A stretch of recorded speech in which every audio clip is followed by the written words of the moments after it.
people who are happily married, what's the secret? Story 1. We respect each other's autonomy as individuals and also support each other's goals. We listen to each other and try to see each other's point of view, even when it's hard to swallow. We appreciate the good things about each other and tell each other what we like about each other's personalities and behavior out loud, even small stuff. We have a pretty even split on household duties. We take care of our own mental and physical health as individuals, with support from each other. We talk about our inner lives and interests. We're a team. We don't give each other the silent treatment. We don't scream at each other. We don't treat each other like children. We don't embarrass each other publicly or fight in public. We don't talk shoot about each other to our friends or family. Story 2. Understanding that happily married doesn't have to mean happy 100 of the time. Even when you're happily married, you can have arguments or rough patches. It's how you navigate those that determine whether you'll stay happily married or not. Answer: definitely this. You're never going to find someone 100 exactly and perfectly compatible with you on everything. It'd kind of be boring if that were the case. That said, someone with very different politics would be impossible to get along with. Emo that directly translates to life morals, though, so it makes sense. It does take work, too. Commitment, being mindful of doing little things for your partner to show you care and think about them, and overall trying not to be selfish about everything. A marriage is impossible if both sides are being overly selfish. Story 3. Be genuinely kind to your spouse every day. Marry someone who you want to be genuinely kind to every day. Story 4. Forgive each other. Grow together. Learn each other's weaknesses and either help work on them to make them strengths over time, or be the other strength in those areas. Focus on each other and ignore outside distractions. Story 5. My wife of 23 years and I went grocery shopping last night and it felt like a date. I love spending time with her doing ordinary stuff. Story 6. Honestly, the secret for us has been commitment through everything. My wife and I have been through some incredibly hard times: addiction, illness, loss, trauma. Things most couples would not fudge survive. But we kept choosing each other, even when it was painful or inconvenient. Being happily married does not mean being happy all the time. It means doing the work, talking when you would rather shut down, forgiving when it is hard, showing up when you are exhausted, and learning new ways to love each other as life changes. We have fought, we have cried, we have stood beside each other through some brutal days, but we came out stronger. There is deep respect and intense love between us and real friendship. That is the glue. Also helps that we can laugh together, dance every night in the kitchen while making dinner. Nothing says love like being able to roast each other and still crawl into bed on the same team. It is not always romantic, but it is real. And for us, it is worth it. Hun, I know you'll see this. I fudge love you with all my heart. Always. Forever. Answer: this. My husband and I are celebrating 22 years today. It's been hard, it's been fun, it's been exhausting, and it's been wonderful. We've been through a lot, but we're partners first. Honesty is so important, even when it could be upsetting. Knowing that someone knows your strengths and weaknesses, and you know theirs, and loves you anyway, makes me one of the luckiest people I know. Are we perfect? Hell no. But we choose to be perfect for each other. Story 7. Treat every day like you're starting from zero. Build it back up to something great every day. Small actions, compliments, positivity, listening, communication, support, humor.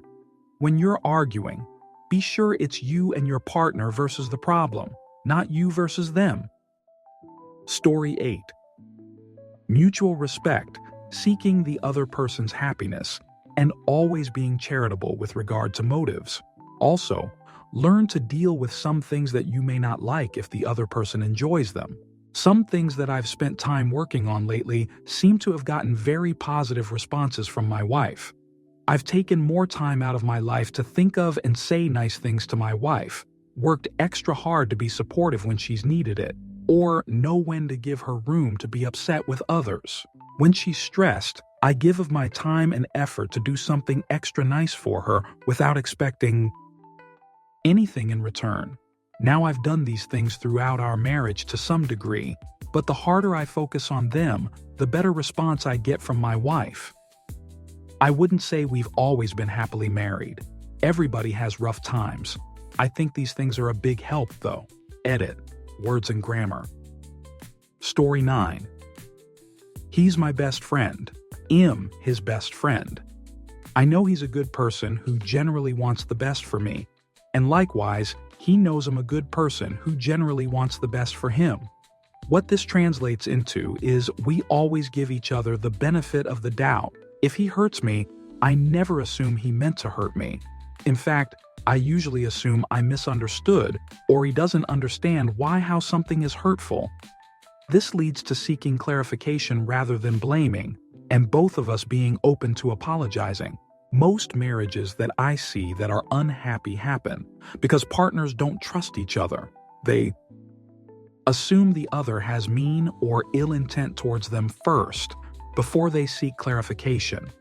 Things that could have been worked through open up already in a fight. Story 10. All the intimacy comments. If you make your entire relationship about intimacy, if something happens down the line and one of you is suddenly unable to perform anymore, unseen medical condition for example, you're losing a huge part of the relationship. Intimacy is the byproduct of a healthy relationship. Communication, finding the middle ground in disputes and selfless support of your spouse. Make them feel good about themselves, make them feel wanted, and you won't need to worry about the intimacy. Make it all about intimacy, and the person will eventually feel like an object rather than a partner. Story 11. Be friends first. I've been with my husband for almost 26 years, and I only recently heard something on Mrs. Maisel, of all places, that struck a chord. She said, "I want someone who makes me laugh at breakfast." Story 12. Communication, respect, equality. Long-term partnerships of any kind take cooperation and compromise. If you lose that, you're done. Story 13. Communication, respect. Always checking myself before I wreck myself. Some things can't be unsaid. And a massive amount of luck, managing to choose the most amazing person in the world. Story 14. Communicate and work together. Yes, there will be silly arguments, but they can be resolved. You're together for the long haul. Story 15. You learn to prioritize each other's goals as much or more than your own. My experience as a good marriage is both partners encouraging the other to make the changes and set the goals they need to be happy, and helping them remember those goals over time. Story 16. Love, kindness, patience, good communication, and a sense of humor.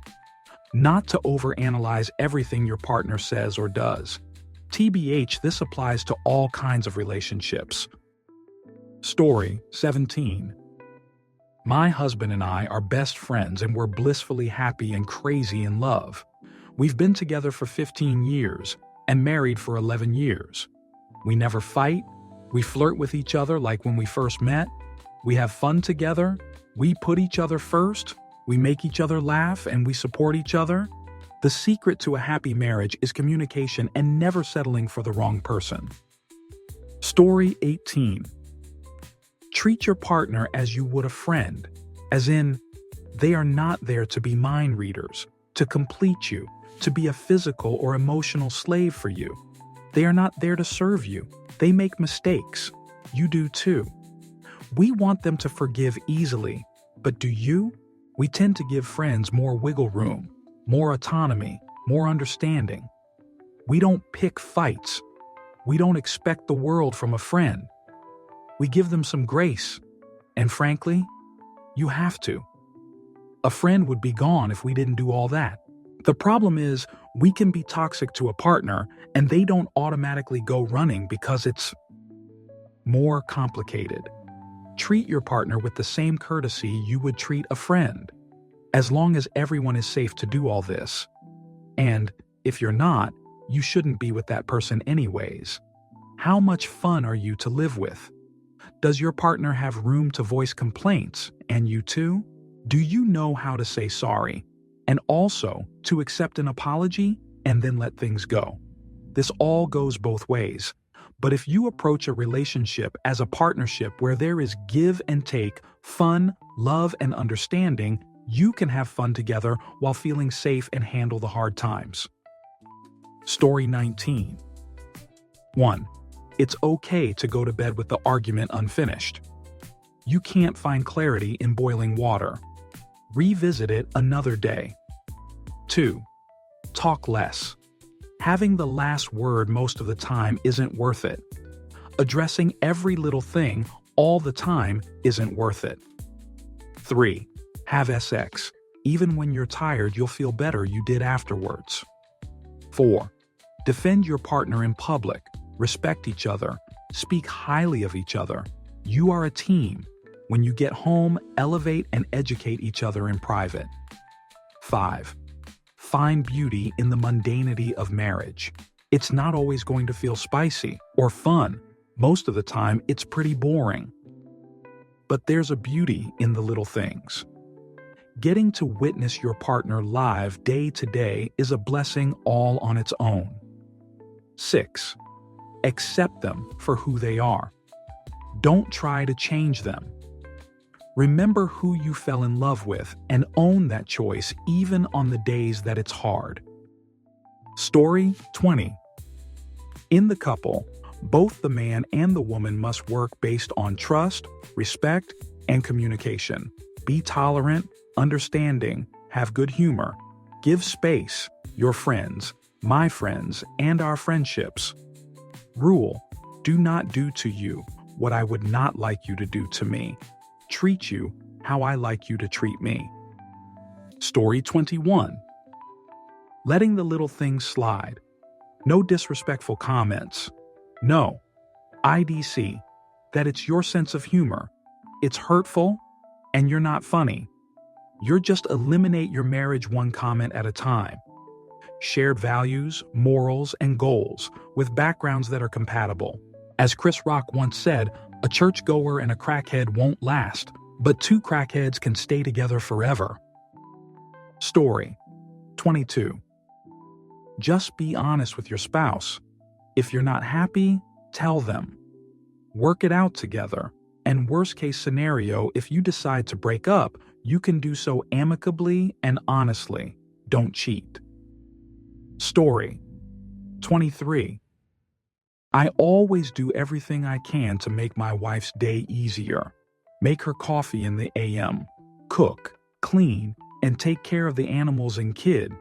I find the best for us is when we are both working to make the other happy and their day easier. Story 24. When I was engaged, a woman told me, "You know, you are two separate people. You don't have to be together all the time or agree on everything." And that was really useful. I try to let my wife be herself, even when she is doing something that I think is a bad idea. Of course, some things impact both of us significantly, and then we must think of ourselves as a team and reach some agreement. Story 25. Not taking relationship problems to people who have no need to know. Issues are temporary. Resentment is forever. My friends and family don't know that my partner and I got into a spat about him not cleaning out the sink or leaving dirty dishes. He feels the same way about this as I do. We don't use other people as sounding boards. We work our issues out when we have them, sometimes after taking a pause before reacting. Story 26. Have regular intimacy and ensure the other person feels wanted. I am female and I guarantee this is what guys need. XX. Answer. This is weird, as my mom said, but she was saying it to my brother's wife, who told her she was withholding intimacy because she was mad at him. My mom was like, "Whoa, wait, do you not want to have intimacy?" Her answer was no, she wanted to, but then she wouldn't punish him. My mom told her, "Why the hell would you stop doing something you like doing, even more so together?" It could be the one thing that helps open up your significant other to be willing to share their feelings more. And sure enough, it was. She was cheating on him, and he got divorced shortly after. Story 27. Communication, surprises, have fun when you can, cry together, be there for each other. Source, married 32 years. Story 28. Never stop talking to each other. I mean, take breaks and cool off when you need to. But when people say marriage is work, that's what it is. You gotta keep committing to talking it out, us versus the problem. When that mindset changes for one or both people, it's done. Story 29. Go to bed angry. Sometimes good sleep fixes things. If you're still angry the next day, talking about it when you're both well rested has much better outcomes than the alternative. Story 30. We accept each other for who we are, both positive traits and some we don't like. We don't try to change each other. We have our own interests and identity, but also are very compatible about most things. I notice a lot of people I know in more traditional marriages seem to be really stuck in their thinking about who should be this and who should be that. We just let each other be who we are and don't get hung up on roles. Also, I take a vacation or two completely by myself a year. We have fun traveling together, but I really cherish my alone time. It helps me appreciate what I have.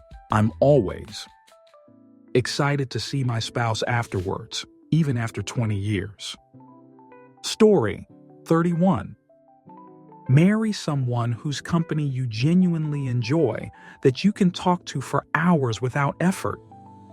Humor will go a long way here. Before you pop off angrily, try to take a moment and think, is this really worth it? Most of the time, it is not. And if it is, there's gotta be a healthier way to communicate than to lash out aiming to hurt. Recognize you are now two people with opinions and priorities, and one shared pool of resources. Probably best to know if your interests, politics, religion, ideas about family, etc. align before you get married. Story 32. Laughing. All anyone comments on about me and my husband is how we are best friends and cannot get through the day without laughing 25 times. Bedtimes are the best time of day because we just chat, shoot, and laugh for 30 minutes before lights out, often to the point of tears and silent laughter that makes you want to vomit. Story 33. I married him because he made me laugh like no one else. He was the first man I trusted with all my heart. He is my best friend. 25 years together, we've weathered our fair share of trauma, always together, side by side, facing whatever shoot life throws our way. Story 34. Mutual respect. Listen to your partner, make time for each other, and let your inner goofball out when you can. Story 35. Don't go to bed angry. That doesn't mean you can't get to sleep until you solve all your differences.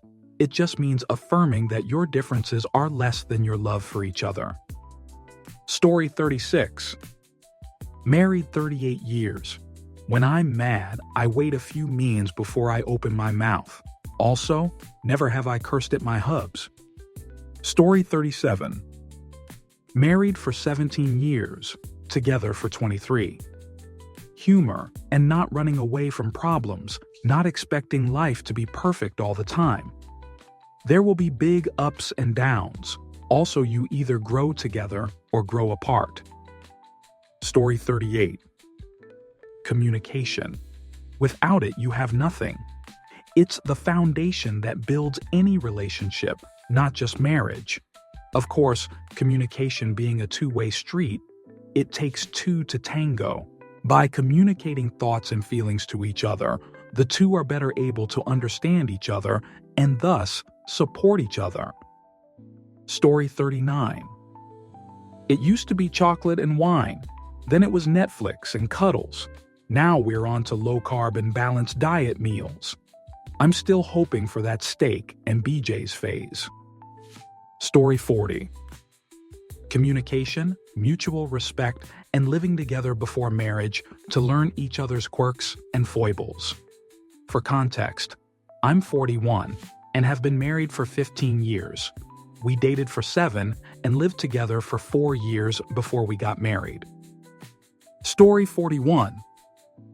I'm seriously curious why all these happy and long marriages seem to be a thing of the past. Like, I swear I don't know anyone that's getting married anymore. Story 42. Patience, communication, forgiveness, compassion, and really, really great intimacy. Like having a lifelong slumber party with your best friend, mutual respect for each other's dreams, needs, and wants. Sharing household chores is huge as well. Story 43. Shared interests, even if a lot of times that means you trying to force yourself to get passionate about something your partner likes and asking them to show interest in something you like. I love geography and nerdy stuff like trivia. He didn't, but now he does. He loves song quiz and horror movies. I didn't, but now I do. Story 44. I find having the same sense of humor helps a lot. Also having the same overall priorities and goals. We both adore our 2 kids and want to focus on building a really safe, fun life for them. We both come from unhappy, traumatic families and are determined to create a different life for our lads. We are very different in a lot of ways, but we fit together well. Story 45. Everybody changes as they age. People mature and values change with life experiences. Just because your lives are together doesn't mean you'll necessarily view those experiences the same, but you need to change and evolve together. My wife and I were deep Christians and politically slightly right when we met. Now we're raging leftists and have both left Christianity. We didn't end up having the exact same values and beliefs, but because we have such respect for each other, we still work well together. We've never had an argument about religion or politics despite all these massive changes. Mutual respect and always listen in earnest. Story 46. I think it comes down to what you can give to the relationship instead of what can you gain from the relationship. Worry about what you're contributing instead of what you gain from your spouse's contributions. You end up working harder to give more and not expecting anything in return. Sounds harsh, but in reality is the truth. Story 47. Listen to each other and be willing to talk about anything. Don't keep things from each other. Talk, talk, talk. My first marriage failed because we couldn't talk to each other. Story 48. Just celebrated my 10-year anniversary. We've been a couple for 13. Pick your battles. Some stuff is so trivial, it's not worth it. Learn to say, "I'm sorry," and "please forgive me." Try to compromise as much as possible. Stay friends. Don't stop going on dates. And do not complain about your spouse in any way to your family. My now deceased grandmother told me this on my wedding day. There should only be 3 people in your marriage. You, your spouse, and God. No one else comes in that circle. Praise in public, correct in private. Story 49. Compromise, communication, and the ability to laugh at yourself, and together, talk, talk, talk about your feelings and concerns. And if that funny thing you saw at work the other day, you won't always get along. Sometimes you have weeks or months where things aren't quite right. you also have to forgive. You will hurt each other with careless thoughts and actions even if it wasn't your intention, and have to apologize. You have to grow together and acknowledge your mistakes even when it hurts and is embarrassing. You have to want it enough to work for it, but oh, how it can be worth it. 25 years and counting. Story 50. Always choose your partner's needs over yours, and always give the gift of love. We have a cup of coffee together and chat every morning, and a glass of wine or other on the weekends. We talk about things constantly, and I feel like that's the key. 21 years deep and still so happy. Story 51. Be the other person's biggest fan and supporter. You don't have to be into every single thing they are, or do every single thing together, but you have to support them, always, and vice versa. Otherwise, you probably won't make it. Story 52. If you feel like you're doing 70 of the work, then you're probably at about the right division. Explanation.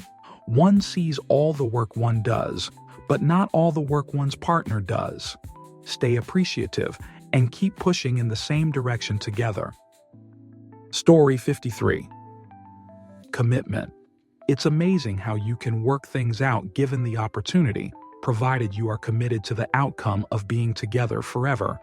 A sense of humor is a huge plus. 46 years experience. Story 54.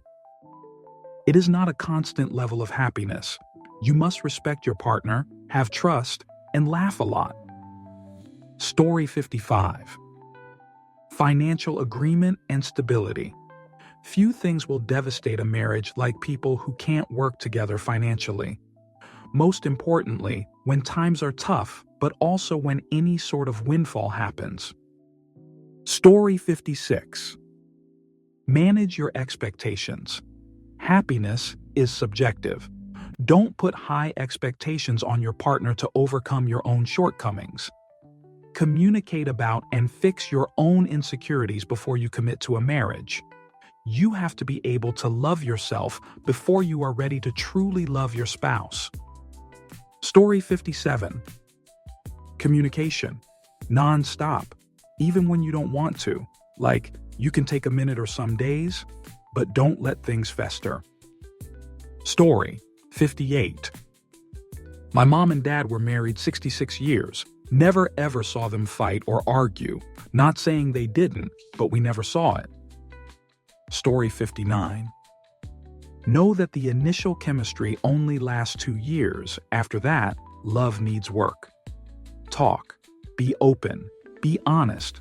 But always remember, in every conversation, you should never hurt your partner. Read the 5 love languages. Learn your partner's love language and keep their love topped up. Time on your own is vital for yourself and your partner.